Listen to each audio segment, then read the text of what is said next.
Bien, vamos a hablar ahora de la úlcera péptica, que recuerden es una lesión de la mucosa, ya sea gástrico o duodenal, que sobrepasa, acuérdense, sobrepasa la muscularis de la mucosa. Esa es la definición. ¿Cuál es la más frecuente? La más frecuente es la úlcera duodenal, pero la más grave es la úlcera gástrica, ¿ya? Y como ven, en la causa lo más frecuente, el 95% de las úlceras duodenales, por no decir todas, están causadas por la bacteria, ¿no? El Helicobacter pylori.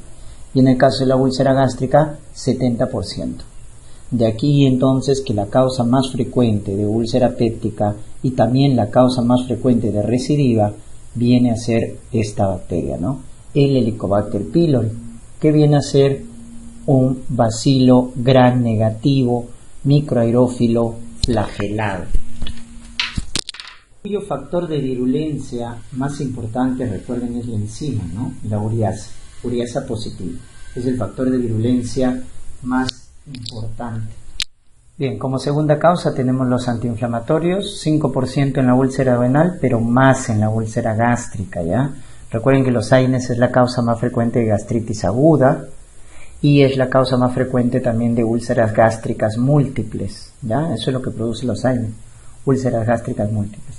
Acuérdense, el más gastrolesivo, ketorolaco, ¿ya? Y también está piroxicam, ¿ya? A la cabeza, ketorolaco, segundo, piroxicam, como los más gastrolesivos, ¿ya? Y menos gastrolesivo de los clásicos, el paracetamol o los selectivos de la COX-2, ¿no? Celecoxib, ¿no? Muy bien. Y a las causas menos frecuentes, por ejemplo, menos del 1%, el síndrome de Zollinger-Ellison o gastrinoma, que ya habíamos comentado en diarrea. El gastrinoma cursa con diarrea secretora y úlceras duodenales múltiples, debido a la hipersecreción de ácido. ¿No, chicos? Siempre que hay hipersecreción de ácido, la úlcera que se va a formar es la úlcera duodenal. Como en el gastrinoma se produce bastante ácido, se forman úlceras duodenales múltiples. En cambio, la úlcera gástrica se forma en un contexto de baja producción de ácido, porque el ácido como tal no es el causante, sino la destrucción de la barrera protectora, que es moco bicarbonato. Cuando uno afecta la barrera protectora es donde produce úlcera gástrica, y eso es lo que hace el Helicobacter, alterar la capa de moco y bicarbonato, y con eso se produce la úlcera, ¿no? Ahora recuerden que toda úlcera gástrica se biopsia, porque el 5% es adenocarcinoma, ¿ya? El 5% es adenocarcinoma, por eso toda úlcera gástrica hay que biopsiar y confirmar su cicatrización, ¿no? Entonces hablemos un poco del Helicobacter pylori. Recuerden que su transmisión es por vía fecal oral, ¿no es cierto? Transmisión fecal oral, y se dice que el 50% de la población está infectada, el 50%. Pero de esto solo el 10 a 30% van a ser la patología. En primera instancia hacen una gastritis, ¿no? Que al inicio es aguda, pero más frecuente crónica. De ahí que te pregunten la causa de gastritis crónica más frecuente, Helicobacter pylori.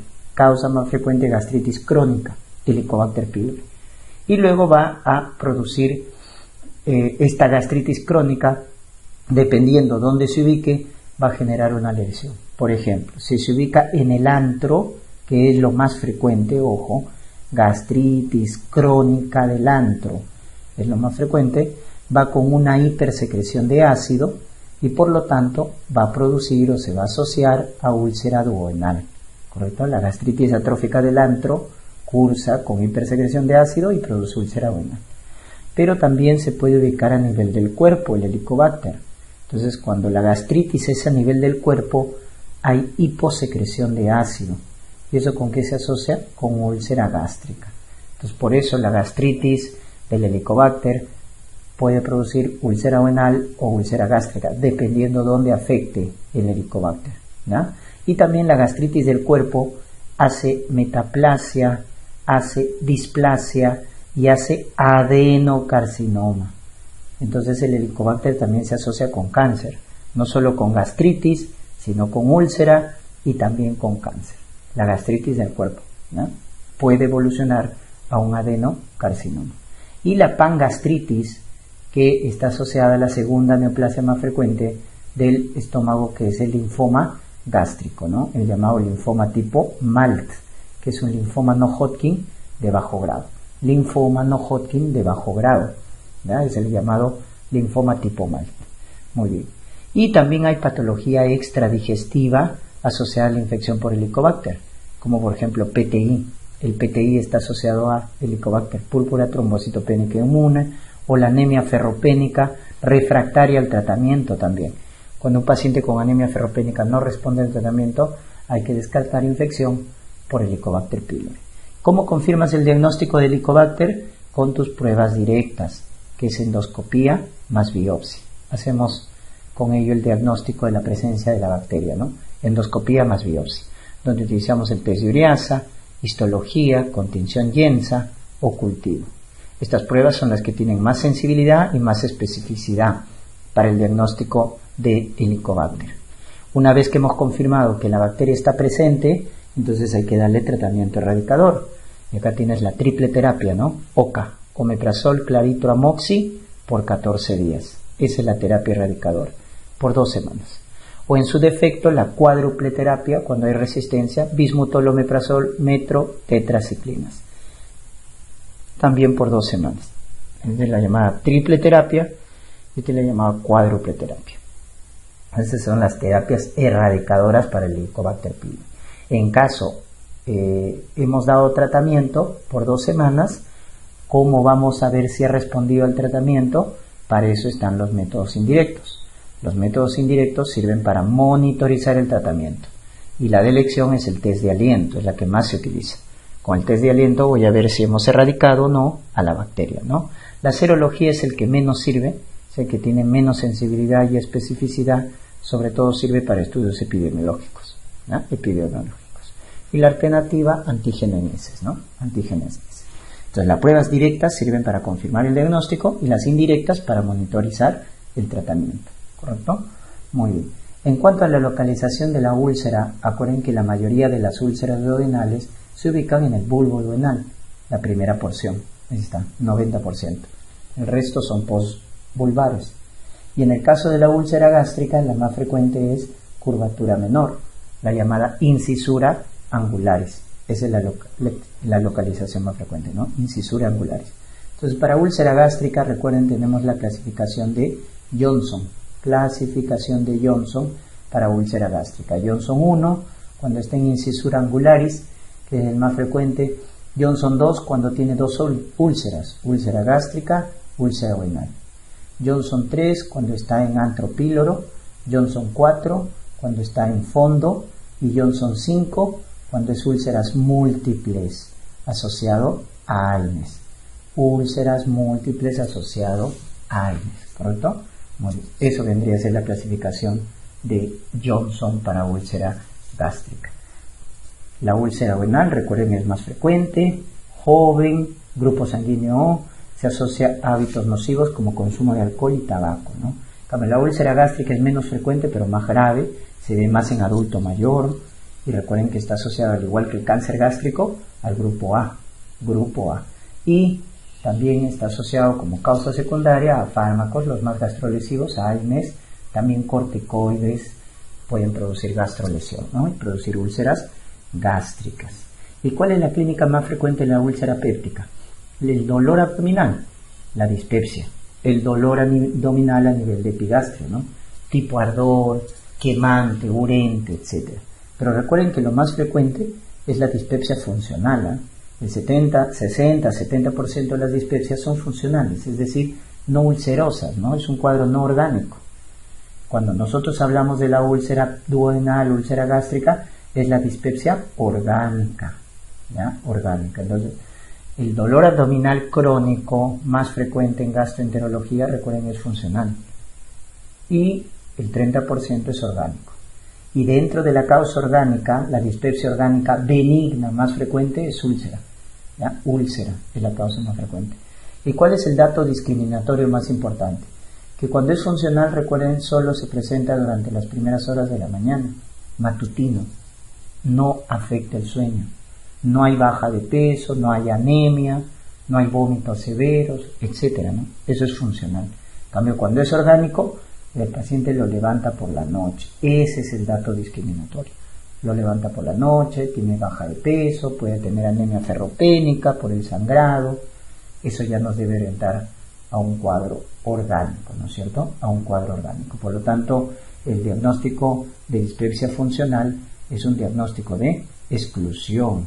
Primero debo descartar un cuadro orgánico. Benigno, úlcera péptica. Maligno, cáncer gástrico, ¿no? Un adenocarcinoma gástrico. Ya eso de causa maligna. Recuerden que la úlcera anal es el típico ardor, ¿no es cierto?, a nivel del epigastrio, que aumenta en ayunas y se alivia con las comidas. Cuando te digan esa dispepsia de tipo ardor que aumenta con el ayuno y disminuye con las comidas, esa es la úlcera anal, típico dolor. La gástrica es más insidiosa, ¿no? El dolor es más indefinido y ojo que el dolor se despierta con las comidas. Aquí es al revés, las comidas aumentan el dolor, ¿correcto? Complicaciones de la úlcera péptica, la más frecuente viene a ser la hemorragia digestiva alta, que va con hematemesis, va con melena, ¿no es cierto? Hemorragia. Y es la causa también más frecuente de indicación de cirugía y mortalidad en adulto mayor. ¿De qué se muere un paciente con úlcera péptica? De sangrado. Es su principal complicación y también su principal causa de muerte. Y principal indicación de cirugía, ¿no? ¿Cuándo? Cuando es refractario a tratamiento endoscópico. Hay que hacer la endoscopía al paciente en las primeras 24 horas, ver el grado de lesión y de acuerdo a eso le damos el tratamiento, ¿no? Su antiácido, inhibidor de bomba y en algunos casos su tratamiento endoscópico cuando es de alto riesgo. La perforación es la segunda complicación más frecuente. En este caso te van a hablar de un dolor súbito, severo, con signos peritoneales en un paciente que tiene antecedente de úlcera. Cuando te pongan ese caso clínico, piensa en perforación. Dolor súbito, severo, asociado a signos peritoneales. Perforación. Y este signo, ¿no? El signo de Jover, desaparición de la matidez hepática. Signo de Jover, desaparición de la matidez hepática. ¿Con qué confirmo? Con radiografía simple, tóraco abdominal en bipedestación. ¿Para ver qué cosa? El neumoperitoneo. Miren, ahí está el neumoperitoneo debajo del diafragma o puede ser bilateral, ¿no? Se llama signo de Popper a nivel radiológico, signo de Popper, o cuando es bilateral el neumoperitoneo, el signo de alas de gaviota, alas de gaviota. Entonces estos dos signos radiológicos que nos confirman que hay neumoperitoneo, se ha perforado. Conducta, laparotomía, pues, ¿no? Hay que operar al paciente. La conducta es cirugía, ¿no? La conducta es cirugía. Tercera complicación, la penetración. Recuerden que las úlceras de cara anterior generalmente sangran y se perforan. Las de cara posterior se penetran. Por ejemplo, la úlcera duodenal se penetra al páncreas, generando una pancreatitis.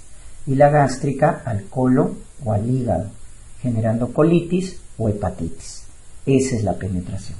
Por eso la clínica de una úlcera duodenal penetrada es que genera una pancreatitis. Entonces te van a decir dolor que se irradia a la espalda, dolor que se irradia a la espalda, al dorso, en faja, en cinturón, y está elevado la amilasa. Entonces es una úlcera que se ha penetrado al páncreas, sobre todo a la cabeza del páncreas, ¿no? Que es la que está relacionado al duodeno. Manejo médico, a diferencia de la perforación que se opera.